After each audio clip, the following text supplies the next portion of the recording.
Assalamualaikum warahmatullahi wabarakatuh. Izin memperkenalkan diri, nama saya Vina Dewi Utami dari Prodi Pendidikan Guru Sekolah Dasar semester 6C. Video ini dibuat untuk memenuhi salah satu mata kuliah metodologi penelitian. Baik, saya akan memaparkan hasil resum saya dari buku Metode Penelitian Kualitatif oleh Dr. Haji Jupri Abdussamad, SIK, MSI.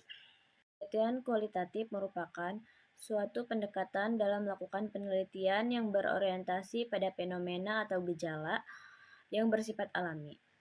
Penelitian kualitatif sifatnya mendasar dan naturalis atau bersifat kealamian, serta tidak bisa dilakukan di laboratorium, melainkan di lapangan. Oleh sebab itu, penelitian semacam ini sering disebut dengan naturalistic inquiry atau valid study.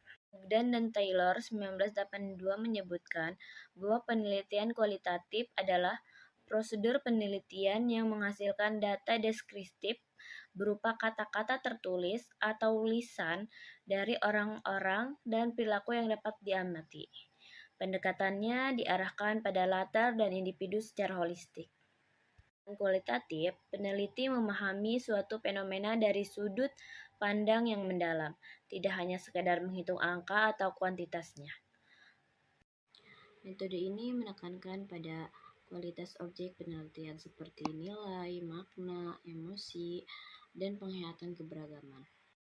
Metode penelitian kualitatif muncul karena adanya perubahan paradigma dalam memandang realitas, fenomena, dan gejala sosial. Paradigma post-positivisme memandang realitas sosial sebagai sesuatu yang holistik, kompleks, dinamis, dan penuh makna. Berbeda dengan paradigma positivisme yang lebih menekankan pada pandangan yang tunggal, statis, dan konkret. Metode penelitian kualitatif digunakan untuk meneliti objek yang alamiah, di mana peneliti menjadi instrumen kunci. Teknik pengumpulan data dilakukan secara triangulasi, analisis data bersifat induktif, dan hasil penelitian lebih menekankan makna daripada generalisasi. Penelitian kualitatif memiliki beberapa ciri khas yang membedakannya dari penelitian lainnya. Salah satunya adalah latar alamiah, di mana penelitian berusaha memahami objek dalam konteks alamiah tanpa pengkondisian dari peneliti. Penelitian kualitatif juga lebih menekankan pada proses daripada hasil akhir, dengan peneliti sebagai instrumen utama dalam pengumpulan data. Selain itu, peneliti kualitatif bersifat deskriptif, menggunakan analisis data secara induktif, dan desain penelitiannya bersifat sementara yang dapat berubah sesuai dengan kondisi lapangan. Terdapat beberapa jenis penelitian kualitatif seperti etnografi, studi kasus, studi dokumen, observasi alami, grounded theory, dan fenomenologi. Etnografi adalah studi yang mendalam tentang perilaku di suatu budaya atau kelompok sosial untuk memahami suatu budaya dari perspektif pelakunya. Studi kasus memperoleh data secara mendalam dari satu kasus atau situasi tertentu. Studi dokumen menggunakan dokumen sebagai sumber data utama, sedangkan observasi alami melibatkan pengamatan langsung terhadap perilaku alamiah tanpa intervensi dari peneliti. Grounded theory adalah metode untuk mengembangkan teori baru berdasarkan data empiris, sementara fenomenologi berusaha memahami makna subjek dari pengalaman manusia. Berikut ini adalah langkah-langkah penelitian kualitatif menurut Sujana 2001. Yang pertama ada identifikasi masalah, yaitu mengidentifikasi keadaan yang menyebabkan pertanyaan, pemikiran, dan upaya menemukan kebenaran terkait dengan perbedaan antara harapan, pikiran, atau perasaan dengan kenyataan. Yang kedua, pembatasan masalah, yaitu menetapkan fokus penelitian dengan mengkaji masalah yang diidentifikasi untuk menentukan apakah perlu direduksi atau tidak, agar kajian tidak terlalu luas atau tidak terlalu spesifik.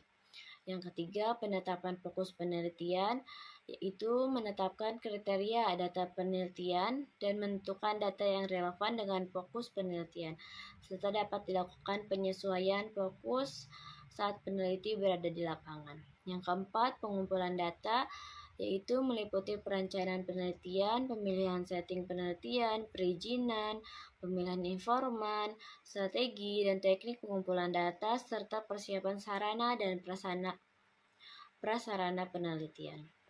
Yang kelima, pengolahan dan pemaknaan data, yaitu analisis data dimulai sejak peneliti memasuki lapangan dengan dilakukan secara kontinu hingga data jenuh.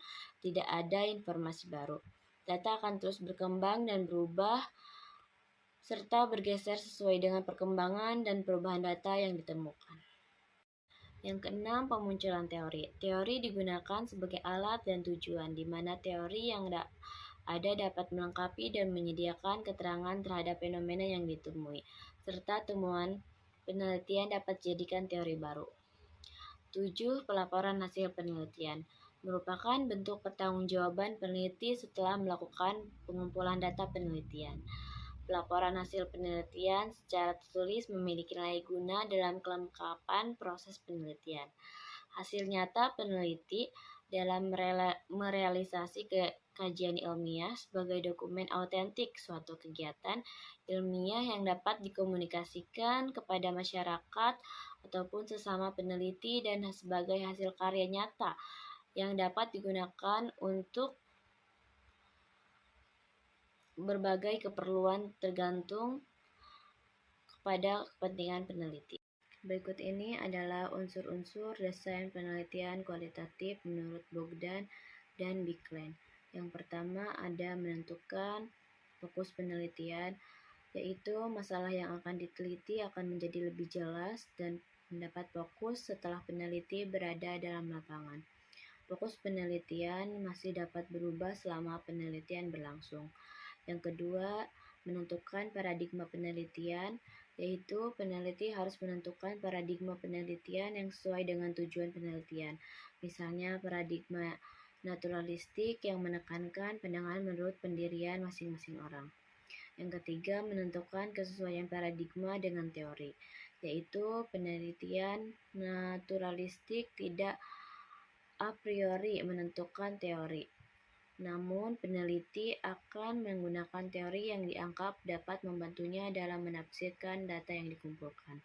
Yang keempat, yaitu menentukan data dan lokasi responden. Peneliti harus menentukan sumber data yang relevan dengan penelitian serta lokasi para responden yang dapat memberikan informasi yang diperlukan. Yang kelima, menentukan tahap-tahap penelitian, yaitu meskipun tidak memiliki batas yang tegas, penelitian kualitatif dapat dibagi menjadi 3 fase utama, yaitu tahap orientasi, tahap eksplorasi, dan tahap member check. Yang keenam, menentukan instrumen penelitian, yaitu instrumen utama dalam penelitian kualitatif adalah peneliti itu sendiri. Namun, instrumen lain seperti angket dan wawancara juga dapat digunakan untuk mengumpulkan data yang lebih spesifik.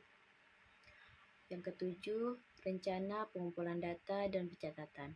Data dapat dicatat menggunakan berbagai metode, seperti buku catatan atau alat rekam sesuai dengan kebutuhan penelitian.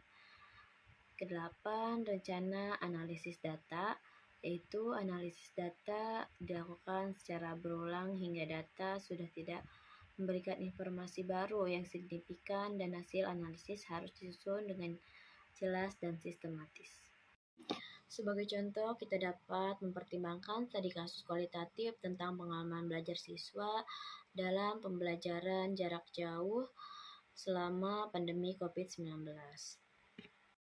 Kita dapat melibatkan sejumlah siswa dari berbagai latar belakang sosial, ekonomi, dan geografis, serta mewawancarai mereka untuk memahami bagaimana mereka menyesuaikan diri dengan pembelajaran online, tantangan apa yang mereka hadapi, serta strategi apa yang mereka gunakan untuk tetap fokus, dan apa dampaknya terhadap kesejahteraan mereka secara keseluruhan.